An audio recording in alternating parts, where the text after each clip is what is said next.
Hello, everybody. Welcome back for this 5th episode of XCOM Enemy Unknown. We rejoin the crew en route to Japan to defuse a bomb set by the aliens.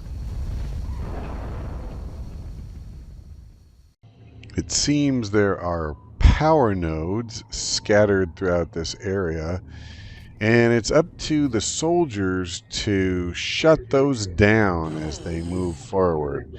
The bomb is on the verge of powering up sufficiently to go off, and only by shutting these nodes down will they gain the time they need to move forward enough to actually disarm the bomb. So they will be under constant time pressure to keep moving. And one suspects they will also be under pressure of a different sort from alien fire. In all of the missions up to this point, we've definitely seen a careful and methodical approach from the commander and the men. It should be interesting to see how they adapt to a situation like this where there's constant pressure to keep moving forward, and they cannot allow these battles to drag on and take a lot of time as they so often have in the past. Romero has already managed to shut down one of the power nodes, and it looks like Robinson is moving forward to try and get number 2. That alien is unusually human in its appearance. They could be using it as an infiltration unit of some kind. I'd recommend capturing it for further analysis. Robinson has succeeded in shutting down that node, but there's no question they still have to get to the bomb.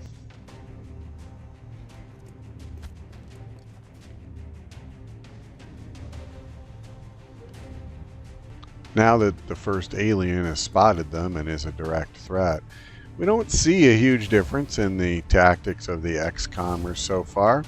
They've moved forward to the best cover they could get, and now are hunkering down to avoid getting seriously wounded, if at all possible.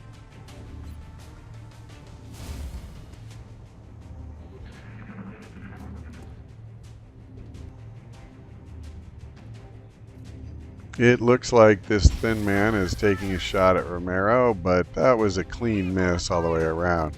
The only damage he did is to that car a few feet away from her.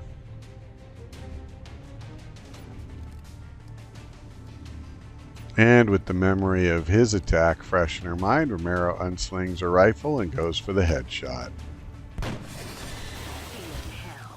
And she puts him down with authority. So the first test has been successfully met. They found one alien, killed one alien, and now they have to keep moving forward. The reality is they don't know where the bomb is yet. All they really know is that there are more nodes in front of them, and they must continue to deactivate them at a steady pace, or this entire area, themselves included, will be destroyed. It should come as no surprise we have found another pair of aliens, and I'm sure they will do their level best to keep the squad from reaching the bomb.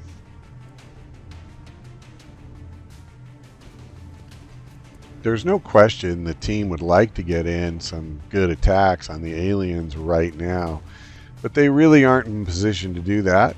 So instead they move up to the best cover available, and it's going to be all about defense here for the next minute.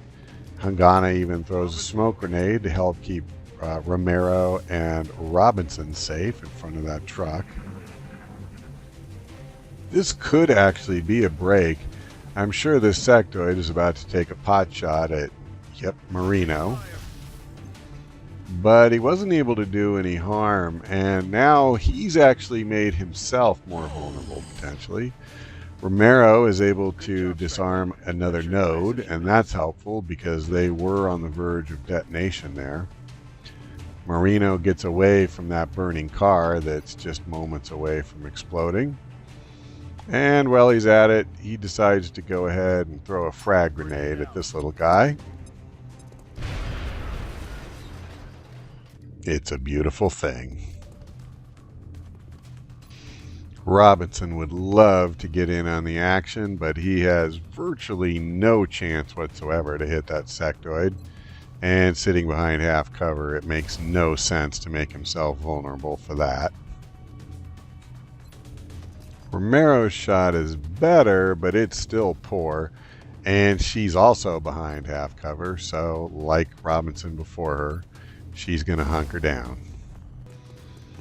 Hungana sees a chance to move up behind full cover, and he takes advantage of it.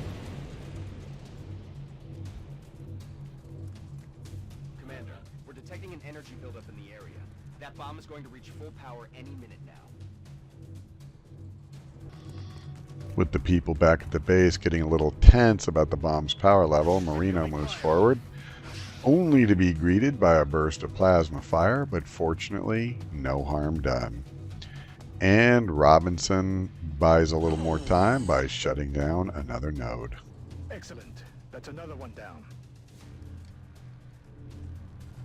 In keeping with the entire theme of this mission, Hungana moves forward, and since no one has a good approach at this sectoid hiding behind full cover, he's going to go ahead and use a frag grenade. It just never gets old watching those little buggers fly. Romero manages to shut down another one, and they pick up a couple of more precious minutes. But of course, as soon as they move up, they find yet another alien, this one apparently looking for the keys to his truck.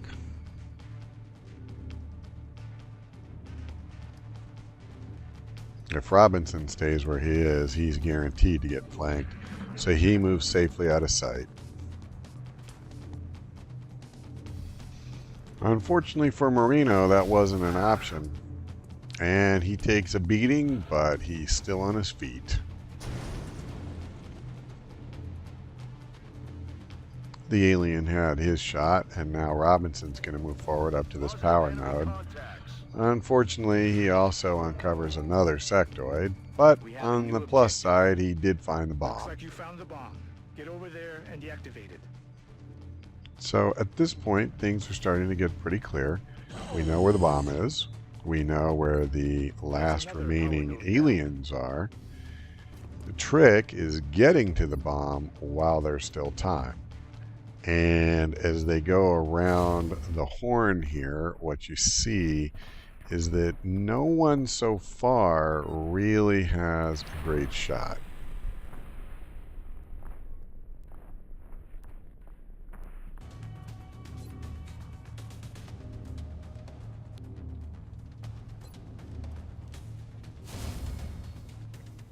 And so, to the surprise of perhaps no one who's been paying attention, we see them hunker down and wait to see what the aliens will do.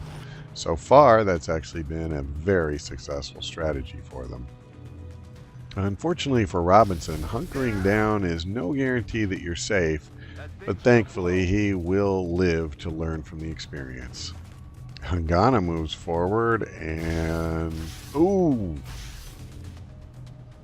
But he's alright. He's okay. He has also taken a shot, so the team is definitely taking a beating here, but so far, no lethal hits. And at this point, they're going to pull out all the stops and try to end this right now and shut that bomb down while there's still time. Robinson goes into run and gun mode. And a shotgun to the face settles that one down for good. And what I believe is a first for this entire campaign, Romero sets aside her precious rifle and throws a frag grenade. To excellent effect, I might add. And as of now, they have a clear path to the bomb. No more threats between them and it.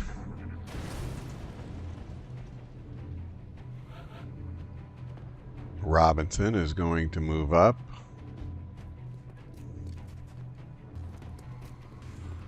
Romero does the same. And with that, they're ready to shut it down. Well done. Now you just need to eliminate any remaining hostiles. These next few minutes will be Strike crucial. one. You've got to wait The eventually aliens close are on your expected to location. send in Eyes more up. personnel to try to take Objectives control of the updated. bomb again. And it's up to the XCOM crew to fight them off and secure the area. Eyes peeled, Commander. Moving to Overwatch. I'm on it. Eyes peeled, Commander.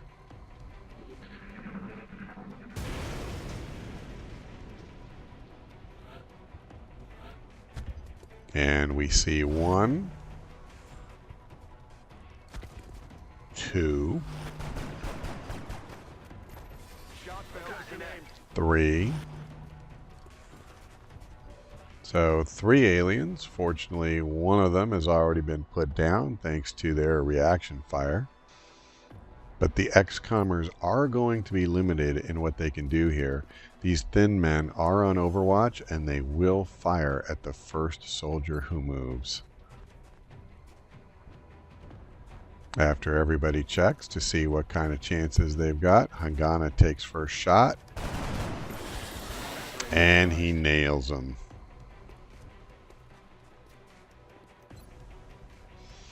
Marino is up next.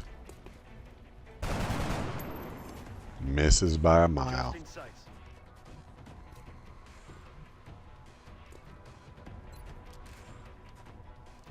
Now it's Romero's turn, and that should mean this mission is all but over.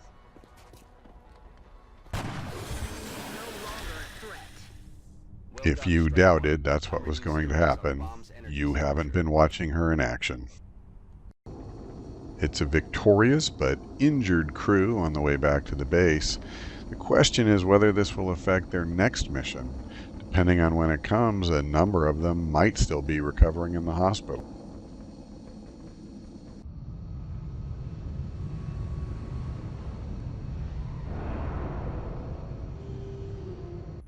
Not too shockingly, after a mission that successful, every one of the soldiers has earned a promotion. It looks like Robinson and Romero will continue to be the ranking officers of the group, and they both pick up very useful abilities to add to their arsenal.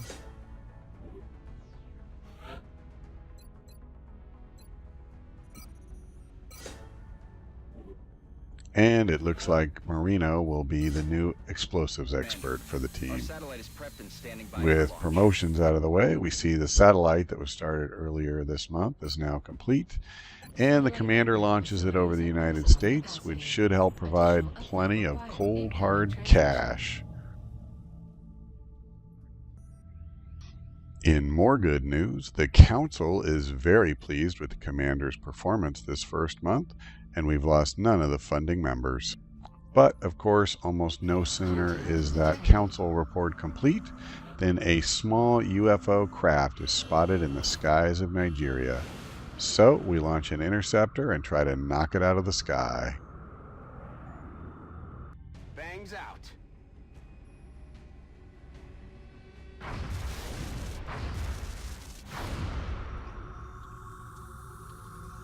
For the second time in a row, the pilot makes it look like child's play.